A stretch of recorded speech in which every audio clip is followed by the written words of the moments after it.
Əziz və dəyərli şagirdlər, Dəyanətin 4-cü sinif yeni nəşrində riyaziyyat kitabında mövzu 13-ün daxilində olan test 13-ün izahına baxırıq. AB ədədinin 9-a bölünməsinə alınan qalıq, bu ədədin 9-a bölünməsinə alınan qalıq 3-dür.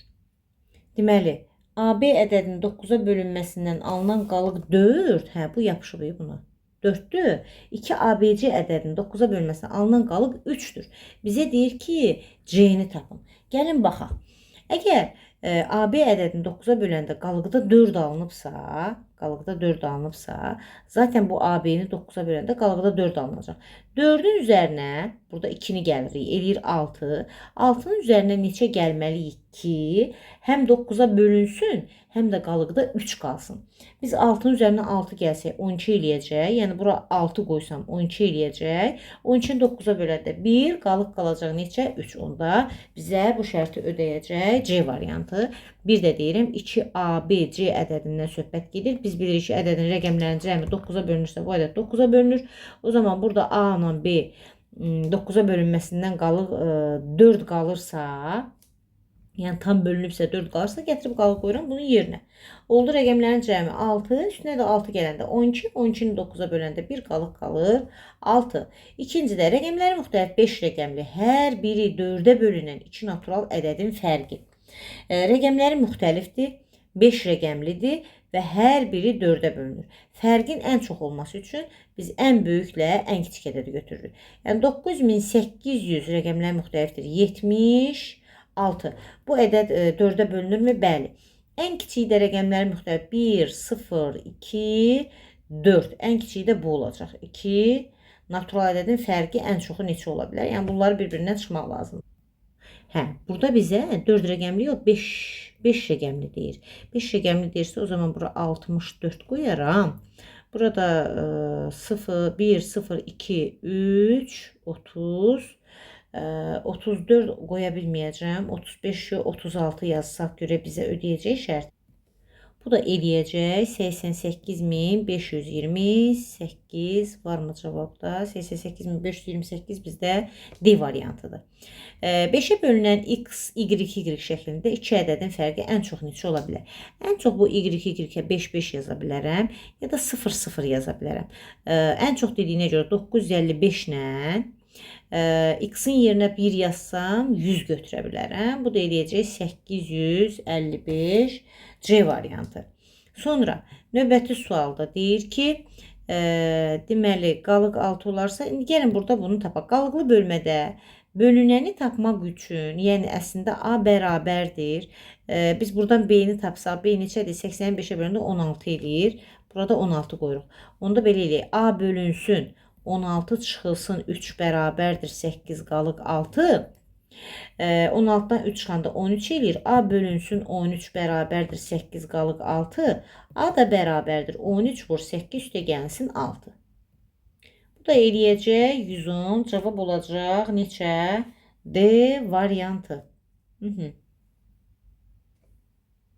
Növbəti sualımız 5-ci sualdır. Ədədi hansı ən kiçik 3 rəqəmli ədədi çıxmaq lazımdır ki, fərq 25'ə bölünsün. Deməli, 9785'dən hansısa ədədi çıxıblar, fərq 25'ə bölünməlidir. İndi şagirdlər, 25'ə bölünmə əlamətinə baxıram. Son 2 rəqəmi 25'ə bölünsün. Yəni bundan mən ən az 10 çıxsam 75 eləyəcək və bu ədəd %100 25'ə bölünəcək. Ən kiçik dediyinə görə 110 çıxa bilərəm.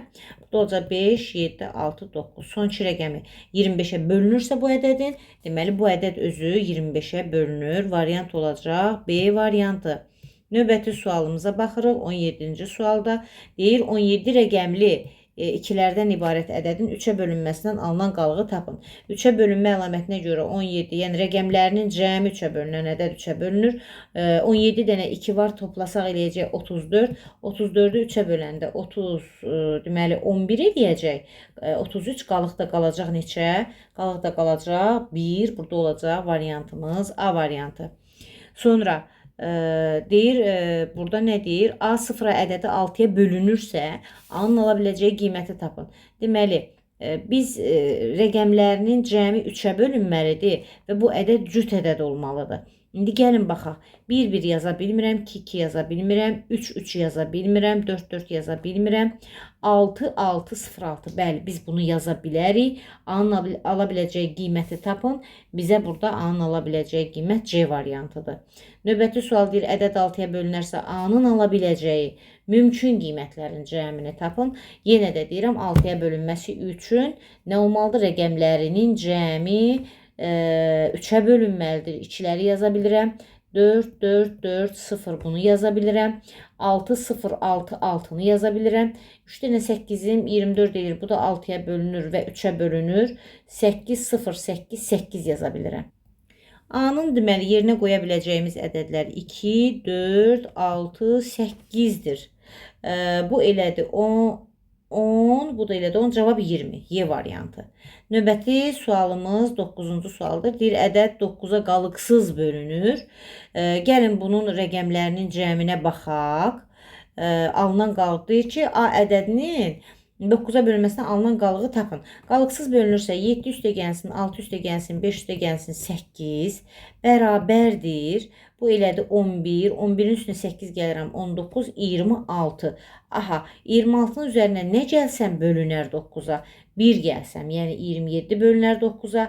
Sonra nə gəlsəm bölünər 9-a?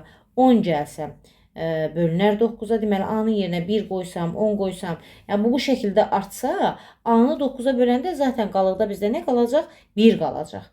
Bunun qalığını bu şəkildə tapırıq. Və 10-cu sual, x-in yerinə hansı rəqəm yazdıqda ədəd 9-a qalıqsız bölünər? 9-a qalıqsız bölünməsi üçün rəqəmlərin cəmi 1 üstə 3 üstə 2 üstə 9 üstə 7 üstə 3. Bu elədi 10, bu da elədi 10, 20, bu da 5, 25. 25-in üstünə nə gəlsəm 9-a qalıqsız bölünər? 2 gəlsəm 1-1. Yəni mən x-in yerinə 1-1 yazsam, bu ədəd 9-a qalıqsız bölünəcək. Bu bizdə 4-cü sinif kitabında test 13-ün izahı idi.